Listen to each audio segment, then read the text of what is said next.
we have representation in two state capitals, Albany, New York, and Raleigh, North Carolina. We're at the table where these discussions are being had. We can take it to the next step. You're listening to the Brendon Marotta Show. In this episode, I talked to Anthony Losquadro of the intactivist organization Intaction about his new lobbying effort, the Health Equity Campaign.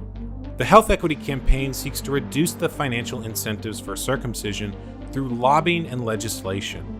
We get into those financial incentives later with original research that Anthony has done into the profitable business of selling infant foreskins and explore how doctors have become commission-based salesmen for this practice. We also discuss conversations Anthony has had with state legislators, efforts by opposition groups to get circumcision funded by the government, and what you can do to further investigate this issue. Now, here is Anthony Losquadro. So Anthony, as I was preparing for this, I realized you have a lot of different projects. I wrote down like 5 different projects I want to ask you about. And then I realized there were like 2 or 3 more that I'd forgotten that you were the one who did. So let's just start with that question of what are the different things that you're working on and that Intaction has been working on? Brendon, the pandemic has been a challenge for intactivist organizations, especially when in the past, we really focused on educational advocacy and interacting with the public, and especially with Intaction, we would do over 12 outdoor events, mostly in New York City, doing educational advocacy, talking to the public face to face, handing out literature, and displaying our exhibits. And obviously, with the pandemic, we couldn't do that. So we really had to use this occasion to refocus on what it is that we need to do. And when you keep doing the same thing year after year, sometimes you lose sight of changes that are going on. So we refocused on 2 specific areas for 2020. And specifically, that was improving our digital presence online, the websites and stuff. I know a website is kind of just mundane type of taken for granted thing, but we were very unhappy with our traffic coming to our site, and we charted some improvements for our site. And I won't get into all the technical details because most people are bored by that, but we did increase our website traffic 3-fold over the last year. And that's really important because that is a primary way of engaging the public with our issues. So that was a major project, and we had SEO consultants, we had tech consultants. I did a lot of the work, hundreds and hundreds of hours into our website, and most people just look at the website and they take it for granted. But there is a lot of work, both in hardware and software and content behind the scenes. So we focused on that. The second thing we did, and it's really the most significant change for us and maybe for the movement, and that is I decided the time was finally right that we needed to get involved. We needed to be involved in state capitals and legislative advocacy. And, in the past, I don't know that intactivists, myself included, that we had the confidence that we could be at that level. Now, I'll tell you a funny story. When I first got involved with this movement back in like 2011 or something like that, I gave a presentation in the Massachusetts state capitol over a proposed ban on circumcision. And I was taking the Amtrak train up from New York to Boston, and I was just going over my speech. I said, I don't know what's going to happen when I get there. I said, they may throw, the security may grab me and throw me out for talking about penises and circumcision in the state capitol.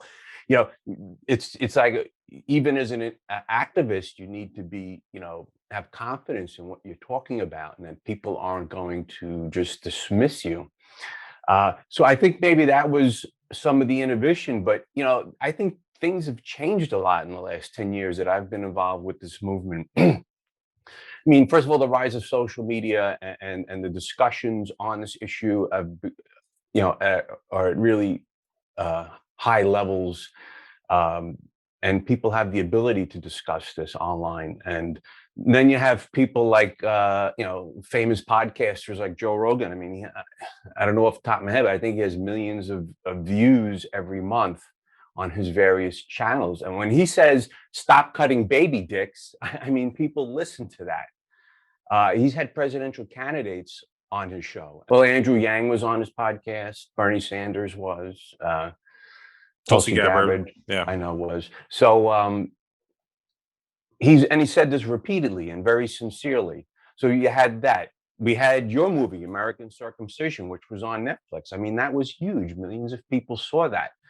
And that definitely had an impact, so much so that a presidential candidate, Andrew Yang, saw that and he said, you know what, I think I agree with intactivists. Okay. And then in a smaller scale, I mean, even with Intaction, we've done dozens and dozens of media interviews, podcasts, radio. I was on HBO just a few months ago. I had a small segment on HBO. And people liked it. I know that because this T-shirt I'm wearing, there was many of these T-shirts under Christmas trees this year. It is a pretty great. So for those listening on audio, it says "Foreskin for the win," and it's a baseball style tee. Foreskin for the win. Hey, why amputate when you can celebrate? As my friend said. It is a good T-shirt. I dig it. And this T-shirt was seen in that. I was wearing it in that HBO segment, How To with John Wilson, season 1, episode 4, and people were buying them. They just Googled it and they found the shirts, and I was like, sometimes all morning long I was packaging T-shirts and shipping them out. So we had things like that. So all of these things, there's such much elevated public consciousness on the issue of circumcision that we can take it to the next step. We can go to state capitals now. We don't have to worry about being laughed out the door. And so to that end, Intaction started a separate entity called the Health Equality Campaign. And that corporation was organized to do political advocacy. And we now have representation in 2 state capitals, Albany, New York, and Raleigh, North Carolina, because we're working on issues in those 2 states. And it's a huge expense. I would have never have imagined 10 years ago we'd be spending so much money on this. But if you want to be where these decisions are being made over healthcare, then you have to be there. You have to be in the state capitals. And it's not look, I can't guarantee that we're going to get results, but at least we are at the table. We're at the table where these discussions are being had. Educational advocacy is good. Debating with people in the street is great, but they're not going to create the change. You have to be where the change is happening, and that's in legislative advocacy. So those 2 things have really changed the focus of what Intaction is doing. And we're still going to do educational advocacy and outreach and stuff once this pandemic subsides. But this is the really key component of what we're doing right now. So I want to ask how you said during the pandemic, you wanted to reevaluate what you were doing and explore a potentially new strategy. I'm curious how you went about that, because there were several very interesting projects that you mentioned in the midst of that. There's the HBO appearance. There's a new PAC to lobby state representatives and local governments and hopefully other governments. So there's a couple different things in there, and then also you mentioned you guys used to have rolling billboards. There's the Foreskin.life sign behind you. There's a T-shirt business. You mentioned another show we did together. You're developing an app. So I'm curious, with all these different things you are doing and could do, what sort of reevaluation process did you go through during the pandemic to decide that this particular strategy or a different strategy was the way forward? Well, it was a reevaluation process that I had. And, you start looking at what you can do and what you can't do. We can't do outdoor advocacy. I used to do a lot of media interviews, and we used to do a lot of public relations work. We had a public relations consultant that would help us with that. We stopped that because when you're in an existential crisis like a pandemic and people are even scared to go outside the house and you can't buy toilet paper and you're even starting to wonder if the supermarket's going to run out of food, I think trying to get interviews over the merits of circumcision are really the furthest things from people's minds at that moment, even though it's very important. But The news cycle was a little crowded.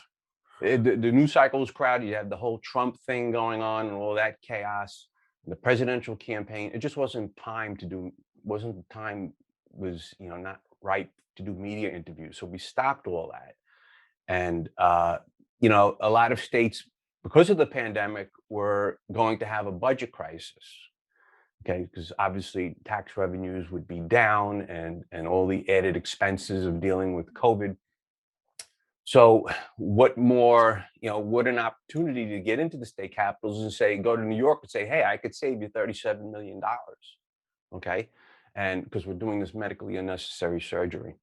And so to that end, I started interviewing lobbyists and legislative representatives that could represent us and that were interested in our cause. I found a really great group in New York. We're being represented by Bolton St. John, which is one of the largest lobbying firms in Albany. And as a plus, our chief lobbyist kept his son intact. So there you go. So he already gets it. And he's out there, all the time talking to legislators, setting up meetings for me to meet them. And so that's what they do. So what is the process there, and why legislation? It sounds like that you saw a particular angle for that in terms of the fact that state governments would be looking for ways they can reduce their spending. So is the pitch for this that, hey, there's this unnecessary surgery that you're paying for right now and you could stop paying for it? Is that sort of the angle that they're going with at this time? Well, what I like to say is we want to reallocate funds away from things that are medically unnecessary and allocate them to things that are needed. So we can take the money that we're spending on something that's not only is it needless, it's causing harm, and we give them the documentation that shows them the harm. We could put that towards things like increasing subsidies for health insurance, lowering caps and lowering deductibles, and adding things that are more necessary that people need for health, better screenings. That the money could go to those issues, and lower income thresholds for or raise thresholds for Medicaid eligibility. So we could do things like that and reallocate the money. Look, we don't go into this saying we want to take away resources from low-income families. That's not what we want. We want to reallocate the money from something that's unnecessary and harmful and put it towards a place where it can have a better use. So why is this the focus that you decided on now? Because I know that, like most people know, that there's a lobbying state governments is often very difficult. And I've heard you mention before that part of the reason you went with a lobbyist is because often, unfortunately, in America, politicians don't take individual citizens seriously, but they do take lobbying and money seriously. So what made you think that this was the best use of resources and the best way forward, and something that we might actually be able to accomplish? Well, for any intactives out there that's written a letter to their assemblyman, state senator, or anybody on the federal level, they know that the response isn't always great. You're lucky if you even get a response back. Usually you have to follow up multiple times, and you'll speak to some low-level staffer and they'll just say, thank you for your comments and whatever. Okay. Lobbyists get you past all those barriers to speaking to the decision makers. They have their job is to create and establish relationships with people in politics. That's what they do. And by hiring them, you're hiring you're getting their network of connections that get you past all those barriers. Okay. And you have to realize all advocacy groups, okay, that are doing anything meaningful hire lobbyists. Okay. Every union has a lobbyist. The American Civil Liberties Union has lobbyists. You name the group, all the doctors groups have lobbyists. Okay. And there's nothing unethical about it. It's just way of life. You need someone who has connections to the people and the decision makers, because they have stacks and stacks of issues they have to deal with. Okay. And when it comes to state capitals, they're only in session for maybe half the year. It's really only a part-time job for legislators. So they have all kinds of problems, all kinds of constituent issues, political issues, plus they have to run a campaign because they're up for re-election every 2 years or so. So you need somebody to kind of get your issue to the top of the pile. Okay. So that's what they specialize in. And that's why groups, companies, trade associations, advocacy groups, that's why they hire them. I wish it could be that you could write a good letter and send it to a legislator and they would say, you know what, that's a damn good issue. This guy's right. I want to talk to him. I wish it was like that, but it's not. You need somebody to get you ahead of the line. So, and that's what they do. So I understand a lobbyist might be necessary to get a meeting or get in the door, but I'm curious, once you're in the door or once you're talking to state legislators, what sort of response have you gotten? Is it something where, a lobbyist might get you in the door, but what actually gets the result? Is there more to it than that? Or is there something that you found has been happening once you're in the door? Or is there something you've learned from these meetings? So I'm curious, once you're in the door, what's that next step or what actually gets the result? Right. We've had 3 meetings, and one of the benefits of the era that we're in now is I do Zoom meetings with them. My lobbyist sets up Zoom meetings. So I don't have to drive up to Albany, which is a 3-hour trip. But I've had meetings with several. I've had meetings with Senator Gustavo Rivera, who is head of the Senate Health Committee. And he told me, we were discussing circumcision, and he said, well, if it's not medically necessary, then I don't think we should be paying for it. Okay, so there you go. It's not a commitment, but he gets the issue. I was speaking to chief of staff from an assembly member that heads the health committee in the New York State Assembly. And she said she kept their son intact. And then she pointed out potential opposition we may have, because they try to get legislation passed on consent where nobody's opposing to it. So they try to set you up with anyone that has an objection so you can kind of work out your differences and it doesn't become a battle. So that's another thing a lobbyist does, because he knows the other lobbyists. And so he'll go to the doctors groups and say, do you have an issue with this? Let's hash it out now. We can tailor what we want to try to accommodate some of your concerns. So again, you're trying to knock down your opposition so the legislators have a smooth path to passing what you want to be passed. So they, and what their chief of staff told me is that, you may have an issue with ACOG. She said ACOG, the obstetricians have a very powerful lobby in the state capitol. Pediatricians, very little. You have to understand, maternity and making or delivering babies is a 24/7 revenue thing for hospitals and doctors. So they control the health facilities and they have big income levels and they have a lot of clout because of that. So that's something we'll have to deal with. But I can tell you one thing: we got no comments whatsoever on religious objections. Okay, none of them. I spoke to 3 legislators, and none of them brought that up. So I've heard in the past someone say, "Well, you can never get anything done because the religious people are going to object to anything you do," and that's really it's unfounded, because the things that we're asking for, like changes in healthcare, have nothing to do with religion. Okay, so it doesn't affect them. So we're not gonna rile them up. So that's some of this how this works. It sounds like asking for it to be removed from Medicaid is a strategic ask, in that you're not saying you can't do it. You're not saying that there's any restrictions on doing it. You're just saying that this state won't pay for it.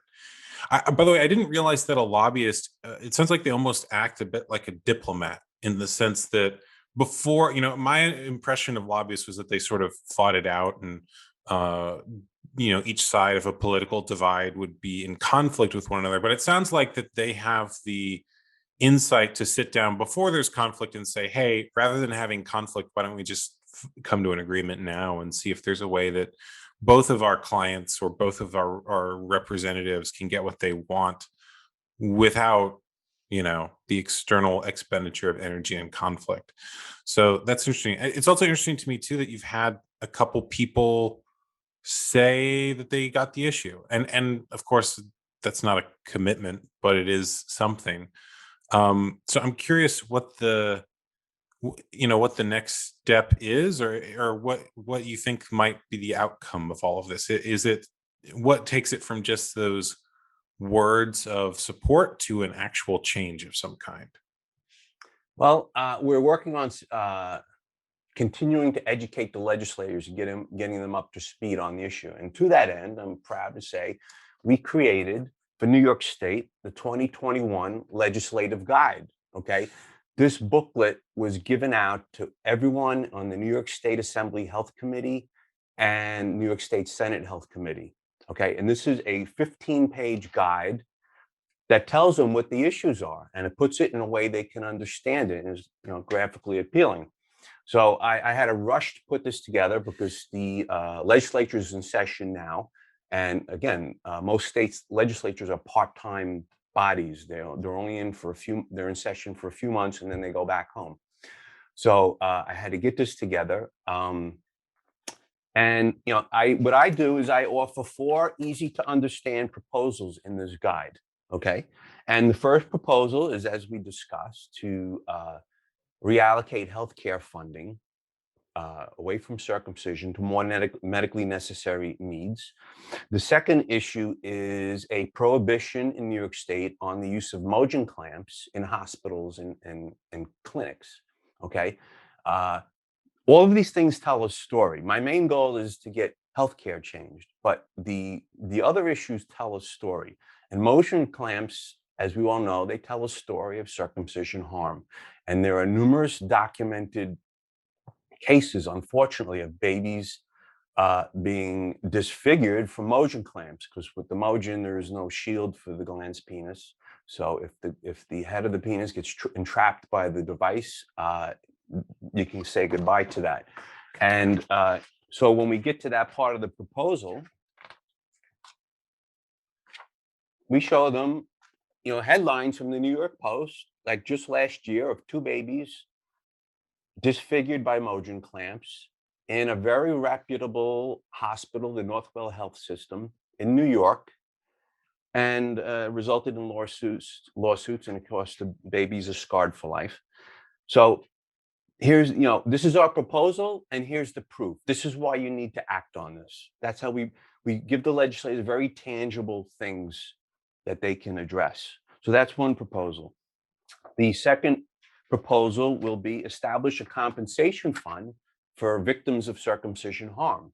Okay, because men that are harmed from circumcision, they may have a lifetime of issues that they have to deal with, both psychological trauma and counseling, and cosmetic type surgeries, which are not likely to be covered under their health insurance, or they may not have health insurance, or it may not be sufficient. So we can have why couldn't we have a compensation fund where a fee would be assessed, let's say $25 on every circumcision done in New York State in hospitals. That money would be put into a fund, and there would be a board to administer it and accept claims from individuals that submit claims to pay them. And we come up with the math and and the funding for that.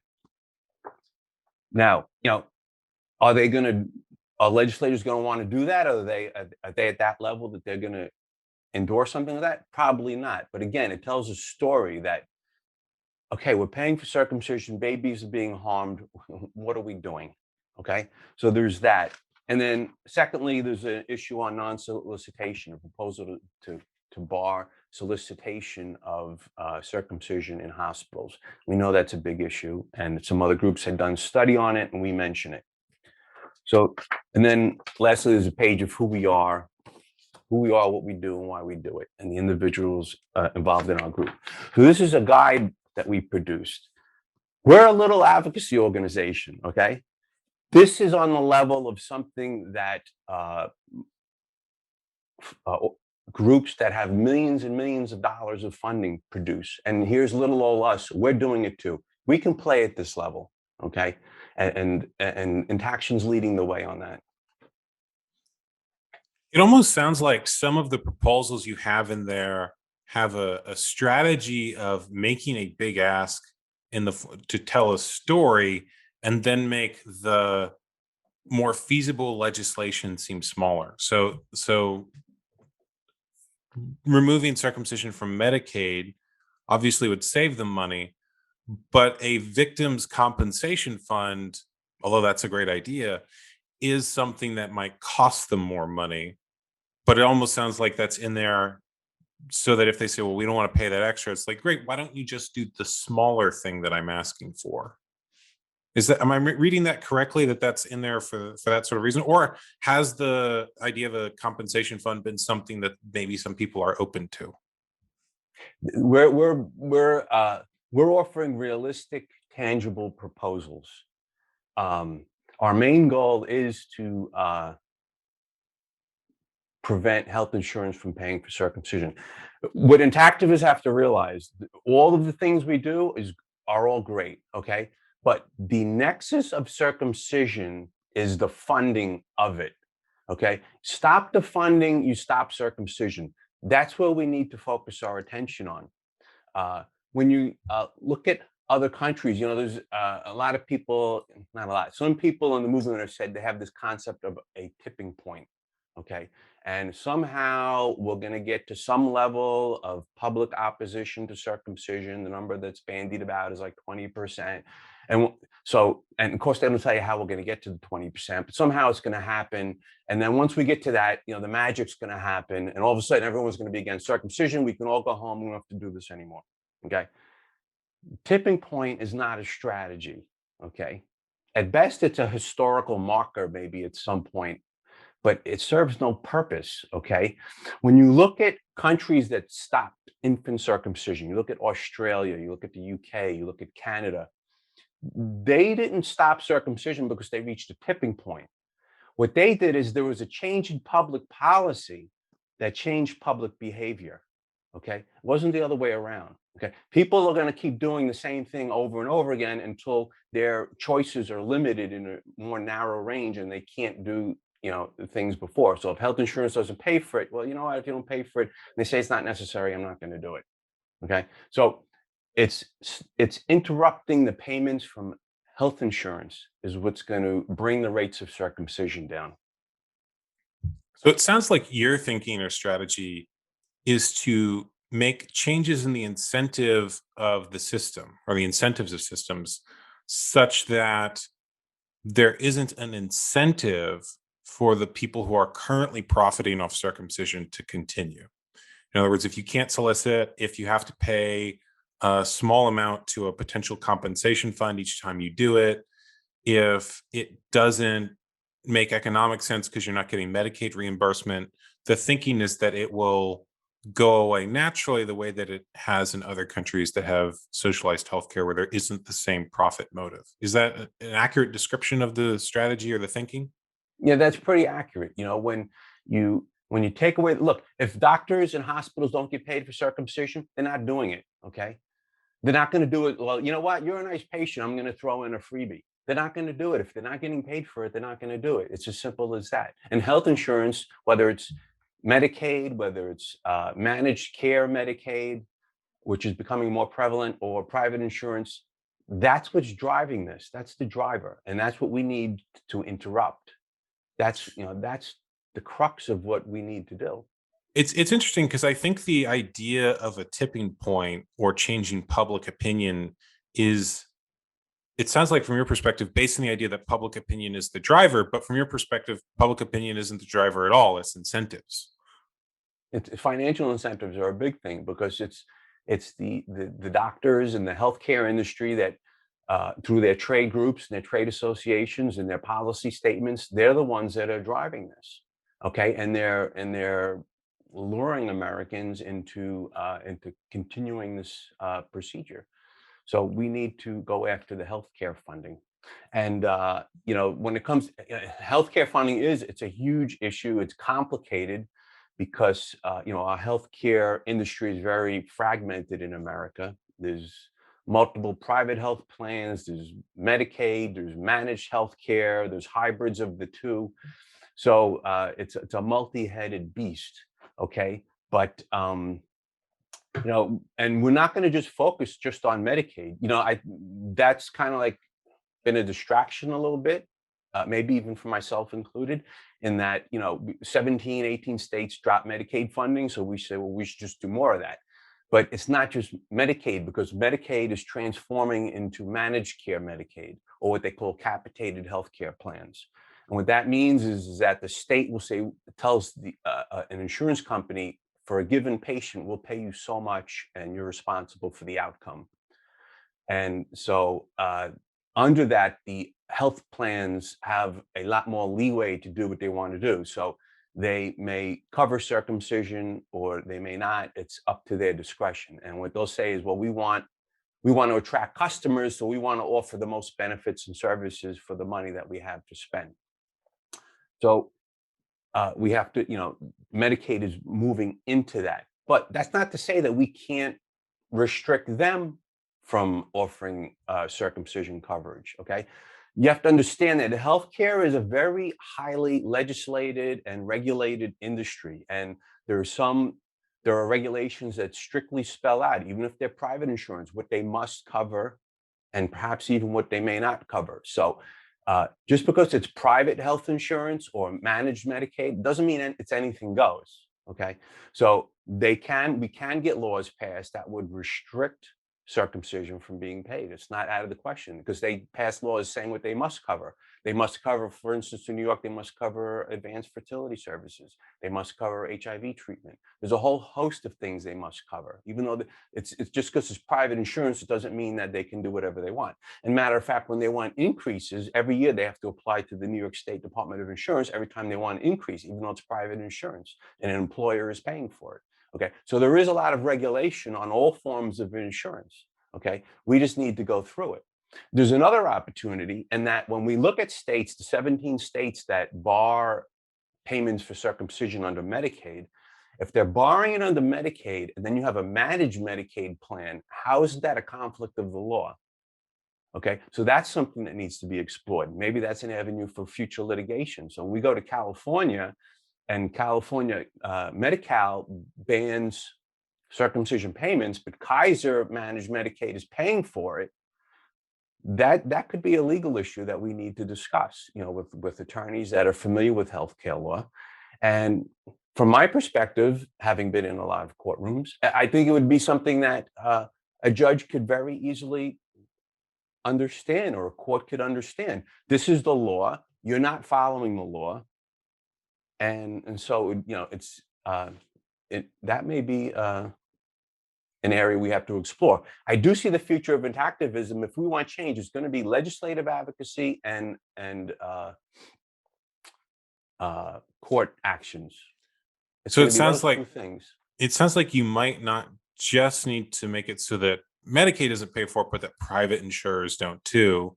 And those private insurers are regulated. In other words, people have this idea that it's a free market and they do whatever they want, but that's not actually the reality. There's a significant government oversight. The other thing that your strategy reminds me of is the strategy that actually ended slavery in the United Kingdom. So I've studied the history of William Wilberforce a little bit, and he was this very passionate abolitionist speaker. But what actually got slavery stopped in the UK, or at least the slave trade, was a very boring politician who quietly slipped some of William Wilberforce's legislation into a larger bill that he was passing. And it kind of slid under the table as part of a series of economic regulations, which basically made the slave trade stop.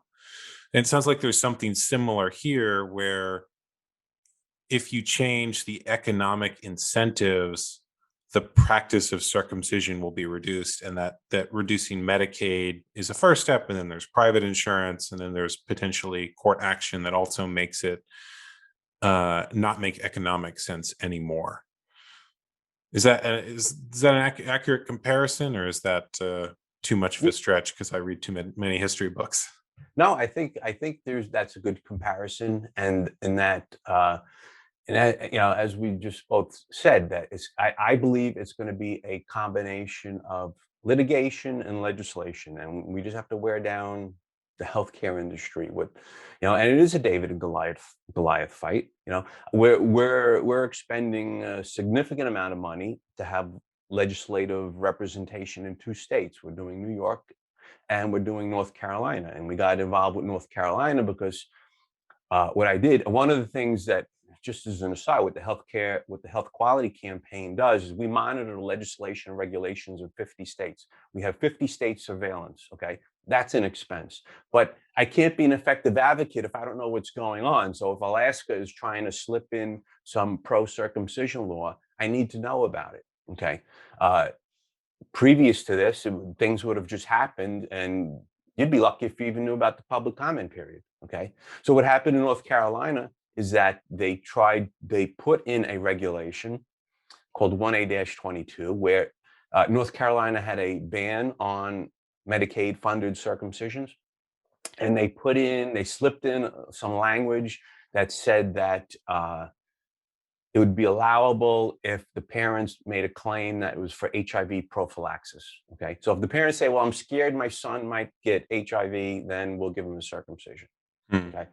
So, and then on top of that, they removed all the pre-authorizations and all the restraints so it could happen very quickly.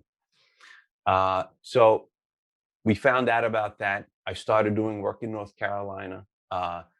Again, I was hitting those barriers. I was trying to reach legislators, and between the pandemic and the fact that they were out of session at the time, it was impossible to get a response back. So I hired a lobbyist down there who's very well connected, and we have a team down there now that are working on this. And right now they're getting background information about how this started, who pushed it through, and what we can do about it. We have an upcoming meeting with the North Carolina team coming up, and we'll find out where we're at and where we need to go.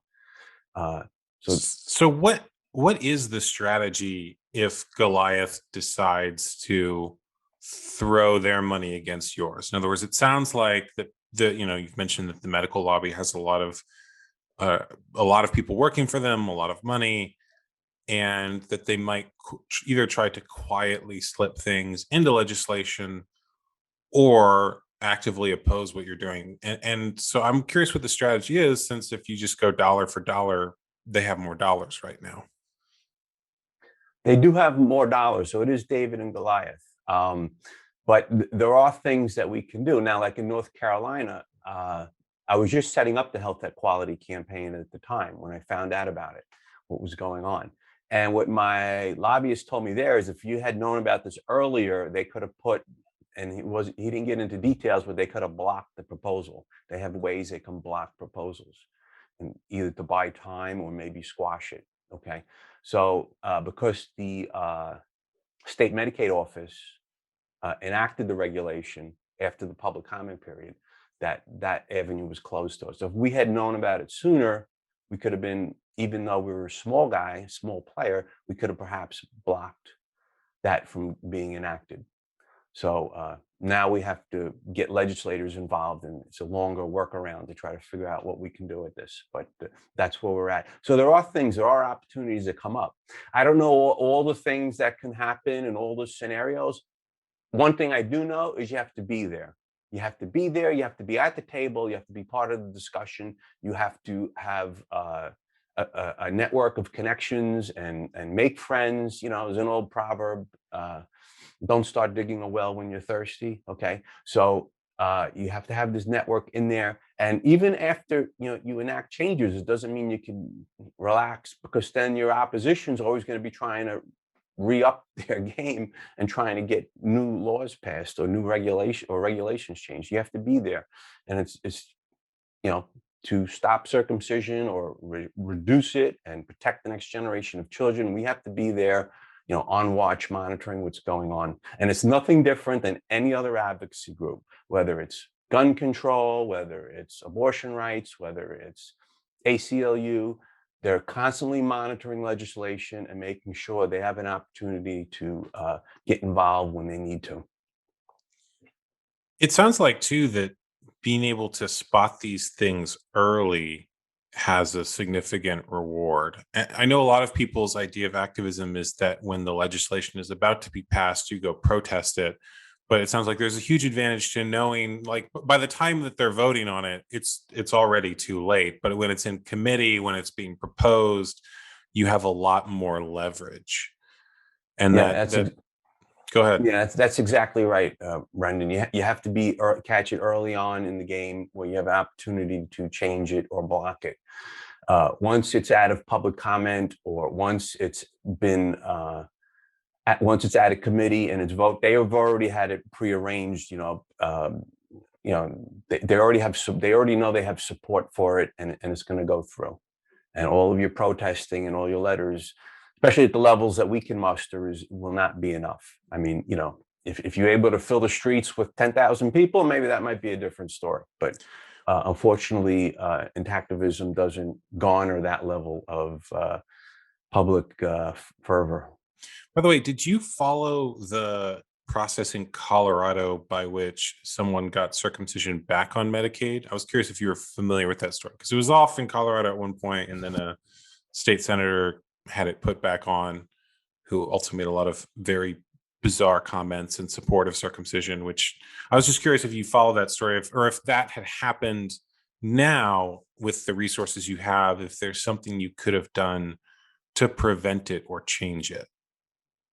Yeah, I know a little bit about it. I don't know a lot. I've spoken to some people in Colorado. My intent is once we get North Carolina sorted out and see where we're going there, then I'll see if I have the resources. I would like to start in Colorado. That would be definitely my next target, if you will, on where we can do something. Obviously, it's right. The law, it was stopped, and then this one senator flipped it, and she's now out of office. So I would like to do some work in Colorado next. But right now, I've got my hands full between New York and North Carolina. Matter of fact, I just wanted to do one state at a time. Then I got North Carolina became, such a Project important growth. issue. I'm familiar with this, where you take on one thing and then it's like, well, why aren't you doing more? Why are you not trying to change massive state governments in every state? But yeah, no, it's a difficult. You have to decide where to focus.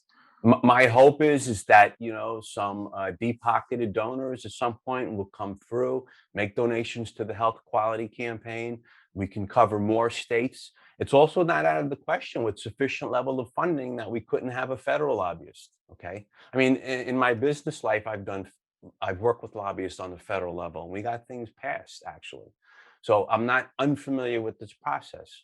So it can be done. It's just a question of resources, and I'm hoping that people like what I'm saying, and they'll be willing to contribute. And you should know something: when it comes to Action and the health equality campaign, I basically match every dollar for dollar. So for every dollar comes in donation, I'm putting in my own money into this. So I'm not just spending other people's money. Okay, my money's in this as much as anybody else's, and I want results.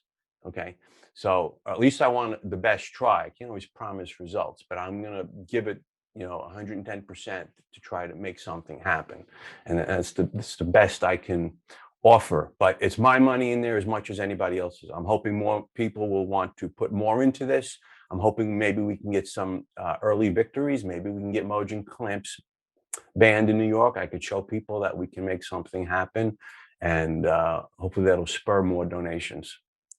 That actually sounds a little bit crazy to me, to go dollar for dollar. I hope your donors drive you broke. I hope so much money flows in that you can't keep that strategy up.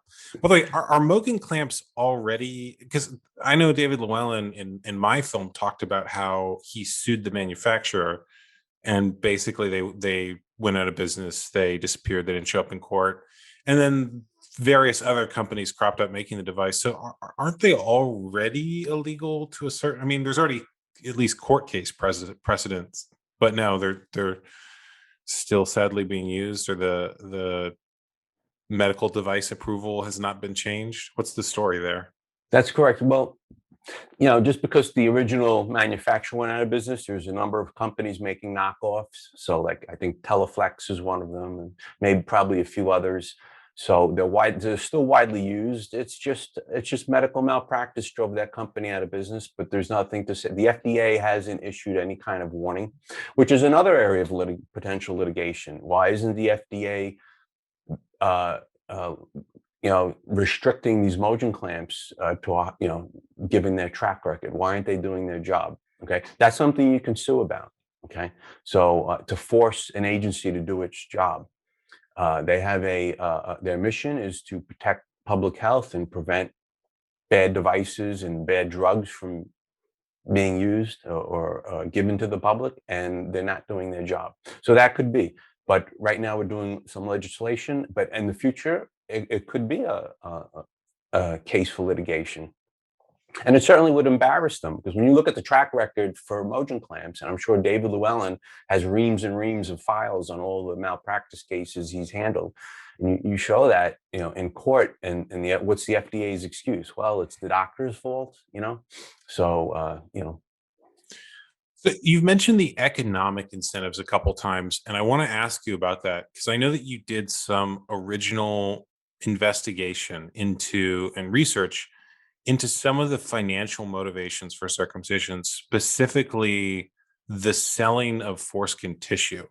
And I found that really interesting because I think a lot of people who are following this issue are aware of that, but haven't done the actual research on just who's buying them and where they're being sold and how much people are making. So I was wondering if you could share some of that research or a summation of it. What is it you found about the buying and selling of foreskins and infant tissue? yeah, I started doing research. I wanted to know. We always hear these part rumors, part news articles about babies' foreskins being sold and used in cosmetics or some kind of biotech product or research tissue or whatnot. And the question is always, where are these things coming from? Do the parents realize that their son's body part is being used in this fashion? And it's got to be coming from somewhere. So I started in New York, and since I'm from New York, I said, let's how can I find out? So what I decided to do is use the Freedom of Information Act, which in New York is called the Public Officers Law, and I filed the request to the New York State Department of Health for any records they had on foreskin tissue donation and things of that nature. And they sent me back a file that contained records for a company called Organogenesis. They're based in Massachusetts. And the reason that New York State has their paperwork is that Organogenesis wants to sell their products in New York State, and they needed to get a permit as a tissue bank. And so I was able to get their application, their contracts, all the stuff that they submitted to the state. Because anytime you submit records to government, that becomes a public record, and then it's accessible through Freedom of Information Act. So I got all of these records and contracts that showed how their tissue donation program worked. And so what I ended up doing is I wrote an article which I published in Medium, and the article's called "Circumcision in America," I think, "Are Babies' Foreskins for Sale?" So if you Google that, I'm sure it'll come up. We'll put it in the show notes. Okay. And I wrote an article about it, and I used it as an opportunity to show how this stuff is being sold. There is, I got the actual contracts between the hospitals and Organogenesis. So there's 3 hospitals they had contracts with, 2 in Massachusetts and 1 in Iowa for some reason. But this is just one company. That's the only company in New York that was registered as a tissue bank for infant foreskin. So that's what I found. One good thing about being in New York is there's a lot of regulations and so there's a lot of records and a lot of permits, and other states have no regulations whatsoever, so that these documents aren't accessible. But I did find that how they approach parents during maternity, and they bring it up, would you like to participate in our program? And they downplay the fact that this is a for-profit stock company that's worth hundreds of millions of dollars. But they just say it's for research that are going to help people. And then there's a compensation schedule that shows how the who gets paid in the hospitals and doctors, that get paid. And in the Medium article, I actually list, I display excerpts from the contracts, and I display that so you can see it. And there's no dispute. Is the compensation going directly to the doctors soliciting, or is it going to the hospitals? Both, Both. both. It seems So to be doctors both. actually do get a kickback when they sell circumcision to them directly if they're selling it to a tissue bank. Yeah, from what the contract says, is Dr. Davis was his name, I believe, and he gets some type of payment. He's the head of the infant foreskin donation program for Tufts Medical Center in Massachusetts. So he, now the actual compensation schedule, which says the amounts, was missing from the application. So I don't know how much they're paying him, but it shows that they are getting paid. So, Commission-based salesman, no wonder they're soliciting so much. and it would seem to me, wherever there are these companies, whether it's Organogenesis or any of the others, that are using infant foreskin tissue, it would seem to me, so if they're like located in Boston, then they're going to contract with Boston area hospitals. Okay. And if they're in California, they'll probably contract with local hospitals in that area with their donation program. So it's probably localized depending on where these companies are based. So that's something. So if there's I don't know, if Skin Medica is in California, then they may be getting tissue from California hospitals because they don't want to transport it. They want to get it fresh, I would assume, right from the hospital, whether it's refrigerated or frozen or whatever, and then right to the lab. So when they talk to parents, did they have to specifically say, we want to take the tissue for research and you have to sign something? Like, what is the disclosure to parents? How much do they have to reveal about this financial incentive? They say that I have to refer back to the contract. I don't have it in front of me. It's been a while since I looked at it, but they really downplay that it's a for-profit company, and they just say they have this tissue donation program, and they would like you to participate in it. It's for research. It's for or it could be for profit use, or it could be for this, or it could be for that. So they try to obscure the nature of it. They don't say that it's 100% going to organogenesis. Yeah. That's interesting because I know in other industries, like the financial services industry, you have to really like the SEC will get on people in finance's case if they don't disclose those conflicts of interest. And of course, there are salesmen who are shady and don't. But it sounds like there's less regulation on that for doctors, who people have a greater expectation that when you go to your doctor is working for you, not using you as a mark while they're working for someone else. But it sounds like, I mean, have you thought in the legislation you do, have you thought of asking them to disclose these conflicts of interest? Because I suspect that this is not the only place where doctors sell services which they're being compensated for, but most people may not think about that when they go to a doctor. So what is the current disclosure regulation here, and is there a possibility for increasing that? Uh, I'm not sure what the regs are and what doctors have to disclose. I do know that there are open source platforms online that show what pharma companies and medical providers pay to doctors for, conferences, conferences in, the Bahamas or something. Uh, Food and beverage and lodging and speaking fees and all those kind of thing.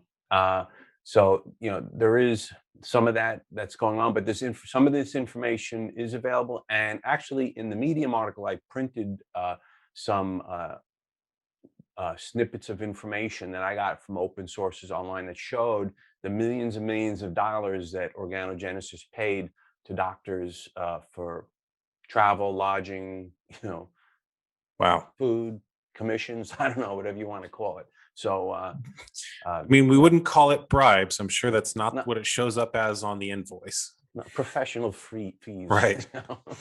So, but again, this is where having your lobbyists and your legislative advocates to back you up, because I'm working further into this, and for some of these cosmetic products that are being sold that are made from cell lines derived from infant foreskin, I've asked the New York State Department of Health, and I haven't gotten a response back yet. But given the chaos going on in New York, I don't. It may take them some time, but are these things considered tissue donations? Okay, and should these cosmetic companies should they be permitted and licensed as tissue banks because they're using donated tissue to produce their cell lines to produce their products? And what they do is a process known as lysis, where they take the cells and they disrupt them to get the cells to spill out their contents, and that has all that anti-wrinkle good stuff in it. So you're basically taking tissue from a cell line that was derived from an infant's foreskin. Isn't that tissue donation? So I'm trying to get a letter of opinion from the New York State Department of Health on that, and I haven't heard back yet. But if they don't, I've got my representatives up in Albany to kind of push that along. So what is the end point of this collection of human tissue? In other words, obviously these companies are making millions of dollars selling infant foreskins because they're able to pay doctors millions of dollars just to collect them. But once they have them, what are they doing with them, or who are they selling them to? Is that something that we know? They seem to be going to companies. I mean, you could buy infant foreskin tissue on Amazon at this point. Okay, so you can Is get it, because I know you can find it online. Is it actually on Amazon too? It's on Amazon. Wow. Right. And that's something I brought up to the New York State Department of Health. How is it that they can sell donated tissue in New York without being licensed as a tissue bank? That's a good question. So, I mean, you could buy it on Amazon, and then there are other companies that you could buy it on their website. Okay, so it's and these are big companies. So, where they're getting them from, I don't know what hospitals they have arrangements with, but they're getting them from somewhere. But it's being sold in a lot of different places. But I guess I'm curious. I know it's used in some skin products, but I don't know. Is skin products the whole industry? Are there other research industries using it? Are there other use? Like, I guess I'm trying to figure out who the end consumer, quote unquote, is of this. Well, there's companies like Organogenesis that use the foreskin tissue for their products, known as Applegraph is one of them, and another one I can't pronounce it, but it has to do with receding gum, people with receding gums. So they have this tissue that your surgeon could apply to help the gums regenerate. So that's Organogenesis. Then there's companies like Skin Medica and the penis facial people that are using cells derived from infant foreskin to get the growth factors out of them for anti-wrinkle treatments and beauty treatments and this kind of a thing. There are companies that are selling it for pure research purposes, and we have no idea how many customers they have. Then there's also even hospitals that are not selling them, but I think most university or teaching hospitals probably take the infant foreskins and they use them in research in their own labs. Maybe they want to test a drug and they want to see how skin cells react to it. So I think probably a lot of university hospitals and teaching hospitals use infant foreskin tissue for that. There's probably no money changing hands because it's within that healthcare system, but they definitely have a need for it. It's weird how both open this is and how hidden it is at the same time, where you can literally buy this, human trafficked organs on Amazon. And at the same time, we don't know the full picture of who's buying them or who's involved in the trade, because it sounds like anything that uses human donated tissue or stem cell tissue, which I know infants' bodies still have in them, and that this can be used for as well, Anything that could be used for it could also be going to, but of course those contracts and donations are, quote unquote private business. Yeah, well, if in the organogenesis contract, they have strict rules of confidentiality in them. And when I called the hospital, I called Tufts Medical and I spoke to their spokesperson. He says, "Well, I can't talk about it because of this confidentiality clause. But Mm, we uphold the highest ethical standards in IRB, which is Internal Review Board conduct right. review, blah, blah, blah." Well, if it's all above board, it's all ethical. Why don't you want to talk about The it? highest ethical standards, except for transparency, not that ethical standard. It's yeah. Exactly. So it it's also one of those things where we're joking about it, but it is I have a disgust when I hear about this also that it is um I mean it is organ trafficking, but it's never branded that. There's this whole sort of discourse around it. And I'm curious, you said you talked to a medical spokesperson. Was there anyone else involved or at these companies that you were able to talk to? Because I've tried to talk to people who are involved in this as well.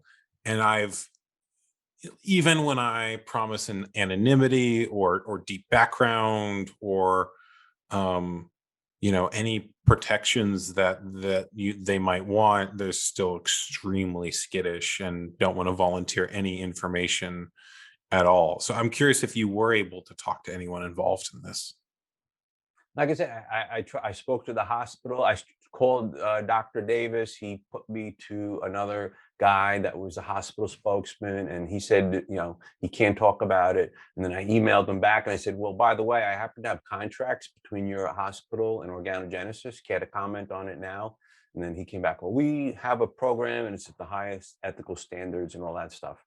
I tried to contact Organogenesis for my article to give them an opportunity to make a statement. And of course, they didn't return my calls.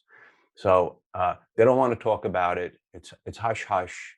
Um, the public seems to have some amount of difficulty grasping it, or perhaps they feel like, well, this baby's body parts getting cut off anyhow. So whether you throw it in the trash or whether you use it for something, doesn't make a difference to me. But of course, they don't think about, well, who are these parents that are being sold this program in Massachusetts?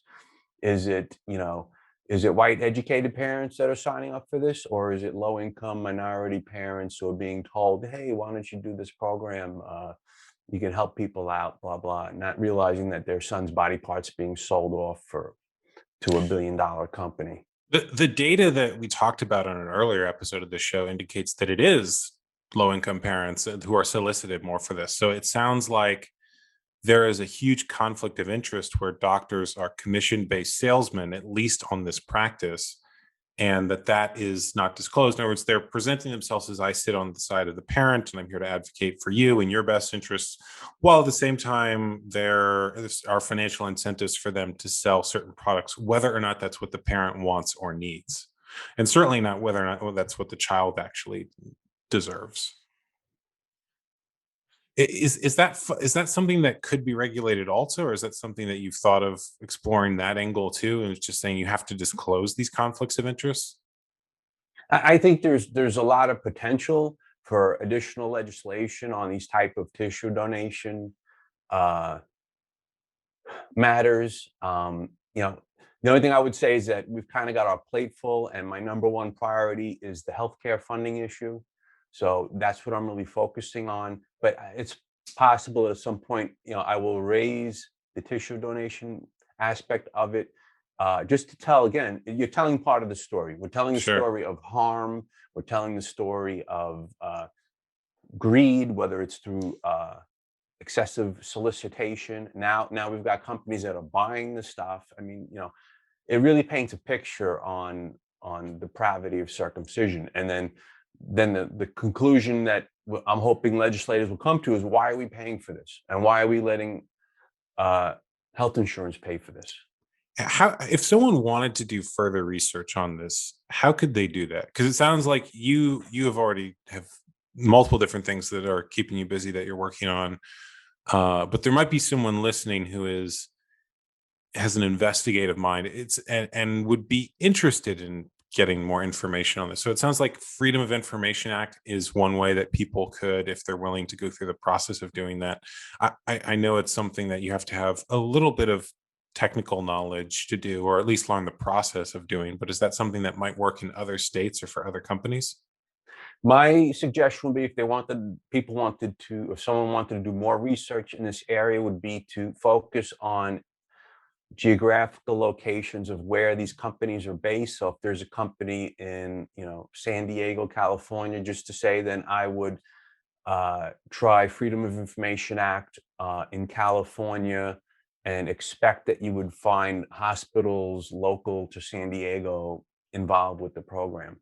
Now, whether California has a lot of regulations on tissue donation, where they have accumulated records that you can access, that I don't know. But that would be my best recommendation. So I know we've covered the lobbying efforts that you're doing. We've talked a little bit about the research you did. Are there any other projects that you want to make sure that we talk about before finishing here? Because there's at least 3 others that I can think of, but I don't know how much you want to talk about or how many different things you want to go into. I'll discuss as many as you want. I'm involved in so many different things. This is almost becoming like a full-time job for me, but I enjoy doing it. I enjoy the challenges of it. I always enjoy the underdog type fight, and because you only got one way to go, is up. And and just because we have losses, whether it's in litigation, there's 2 pending litigations now on the issue of circumcision in New Jersey and Massachusetts. Even if they lose, you still win, okay? And you pick yourself up and you try again, and you find a better case or another court venue. You just got to keep trying. Eventually, we will break through and we will win. But I have a lot of different things going on. So if there's anything you want to ask me, I'm open to whatever. Like I said, we're doing legislative advocacy now. I hope to get our public efforts restarted this summer, or get back out on the street a little bit. I always like speaking to people. It's always fun. We always have a great experience out there. But if people want to support the stuff you're doing, what's the best way that they can do that? Best thing is with a monetary donation, whether it's through Intaction's website or the Health Equality Campaign. We have a significant expenditures going on, both in New York and North Carolina. So any support we can get with that, it's greatly appreciated. They could buy a T-shirt. These are very popular. And anything they can do to help, it's greatly appreciated. Cool. Well, thank you for coming on. Is there anything else you want to add before we wrap up? No, thank you. Thank you for the opportunity, and thank you for getting American circumcision done, which I've told you before. I think that's one of the biggest things that we've had in this movement for raising public awareness. I mean, getting it on Netflix was just brilliant, and that's going to pay dividends going into the future for a long time. Appreciate it. Which, by the way, we are on Amazon and Tubi now, so it has moved on to new platforms, but still out there and still being watched by new people. So thanks again. Thanks, Brendon. Thank you for listening to the Brendon Marotta Show. If you liked this episode, please share it with someone else who would also like it, and then go on whatever platform you listen to the show on and leave a positive review. If you want to support the show directly, go to brendonmarotta.com/show and subscribe there. Paid subscribers get special unreleased bonus material and live events that are only available to them. Once again, that is brendonmarotta.com/show. Thank you for listening, and I will talk to you all later.